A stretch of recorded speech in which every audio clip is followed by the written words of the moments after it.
Okay. I got my thing with me. Yo, ma, I got you stuck off the realness. Wow. The name right. This is me doing my best of the year 2019 black movies. It's really amazing, and I'm proud to be able to do this. My movie comes out at the end. It's coming out now, streaming at the end of the year. So I'm actually in this conversation. So you want to check out my movie, The Death Pledge, baby.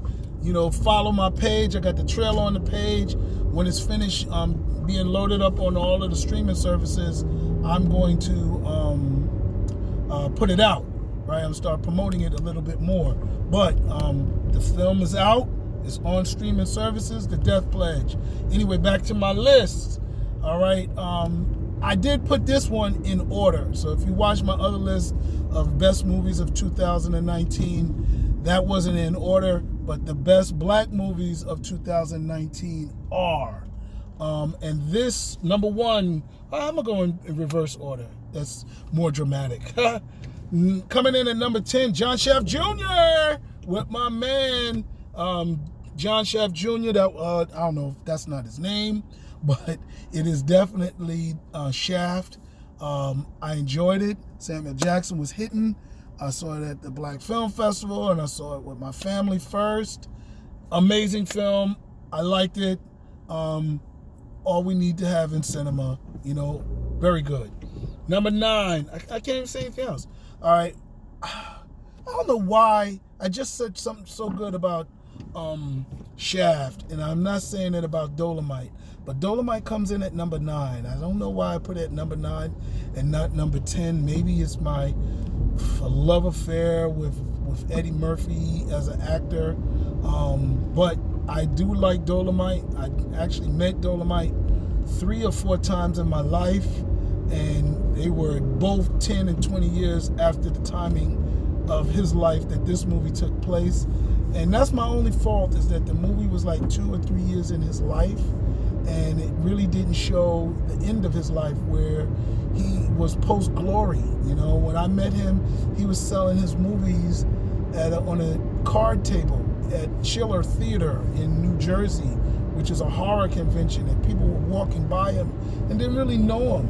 And the movie made him seem such, so important of a figure, especially in film and black culture, that it was sad the way he went out. The first time I met him was at a casino where we were taping Comic View in California, and he wasn't there for Comic View, maybe, but he was there as a gambler. And he, again, another time, he was walking by. I went up there, I think I said hello to him or something like that, but he wasn't really, maybe he was there as a consultant, have no idea, but it felt like people didn't know who he was, especially wouldn't be the way they would see him now. And the movie was kind of somber in that to me, because I felt, damn, you want to give people their respect while they're here. And he might not have been somebody you could even talk to, because he was over the top in life and very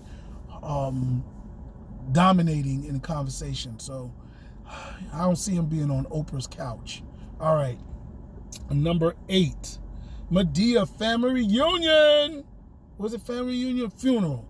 Madea Funeral.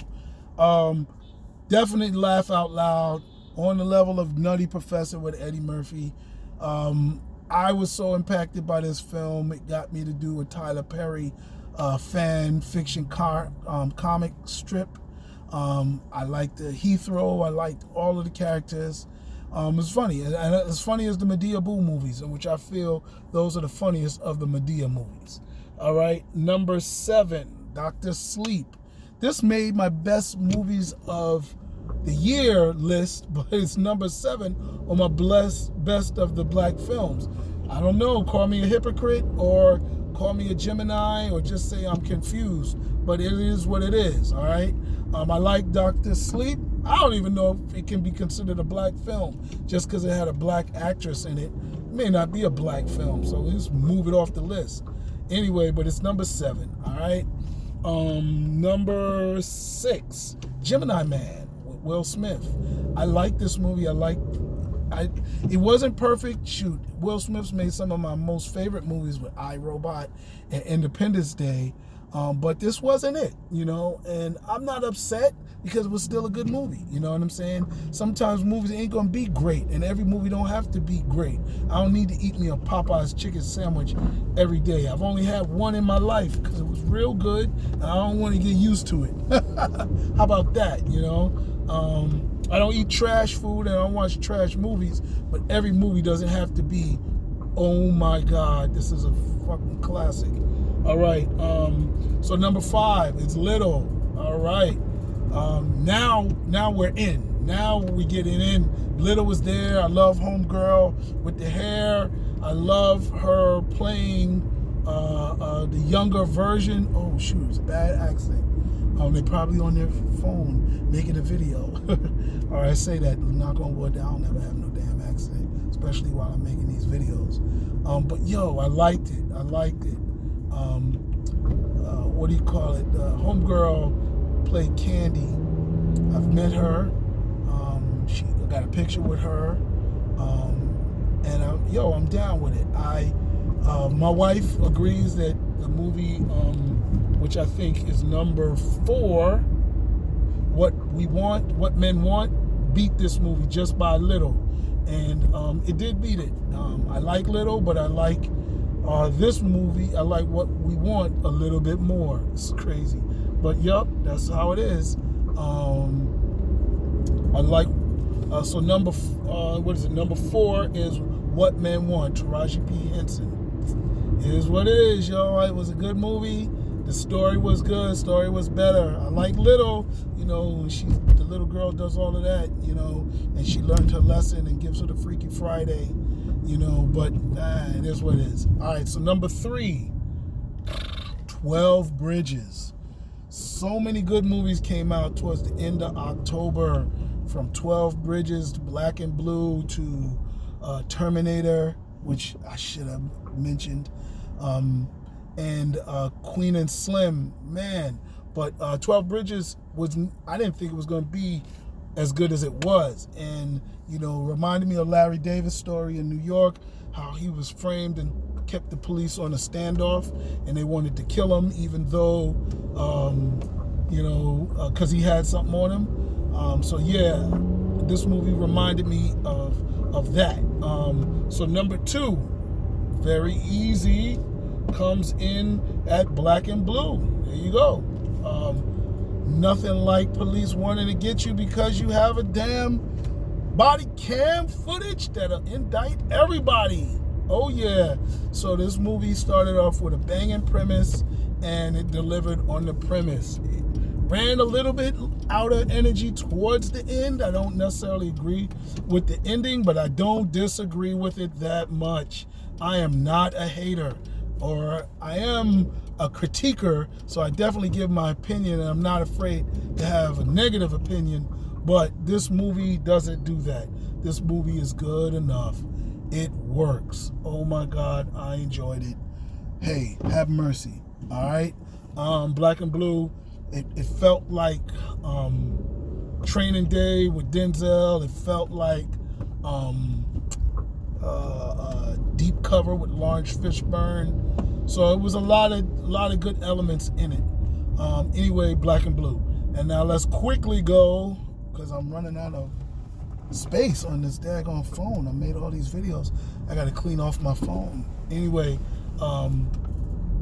what do you call it? Number 1 is Ma. All right, there you go. Damn, I should know her name, but I can't remember it. I'll be having brain farts. I gotta write these down. I got the names of the movies, but I don't have the name of the actors or actresses from it. But yeah, so Ma was my number 1 black movie. She went Lorena Bobbitt on the dude's penis in the movie. She terrorized the white neighborhood. They was racist. They were bullies. Amazing. And it wasn't even written to be a black character. I don't think this movie would have been on my top anything if it hadn't had a black woman in it. So this is amazing. It did it for me. with the role. She pulled a Will Smith, because that's what they said Will Smith did with Independence Day. He took a role that wasn't written for a black guy and stepped in there and made it a blockbuster. It's almost like The Girl with All the Gifts. You know, that's what they said she did. All these roles ain't written for black people, but yet black people is making these movies banging. So Hollywood better step back and start taking note, all right? So now, let's go to the movies that didn't make the list. Of course, the controversial Harriet. Oh, I didn't put that on my top 10 black list, not because I hate Harriet. I am not a hater of the film Harriet. The film Harriet is okay in my book. No, it's not perfect, but damn it, it's probably one of the best of the slave subject films. Better than Amistad, because Amistad lied on Cinqué. Cinqué was able to learn to speak English enough to help defend him and his compadre fellow Africans in the courtroom. That is amazing. Next, it was better than Glory, because it didn't show the real glory of the guys putting their children, Granville T. Woods and Frederick Douglass, in the 551st Cavalry group, right? I don't know the name of it because it was old. It was better than 12 Years a Slave, which didn't really show homeboys Bill Cosby. You know, I say Bill Cosby got a Solomon Northup. So it didn't really show that evolution in there as well as it should have been. What else? What other slave movie? Django was fiction, so I don't even compare it. So yeah, Harriet was better than all of those, but it still wasn't worthy of making my top 10. What else didn't make it? Us. Us is confusing, and I don't understand Us. So anyway, I think we should have. I think movies should be understandable. I'm not this type of artistic person where movies can just be great and we can't understand them.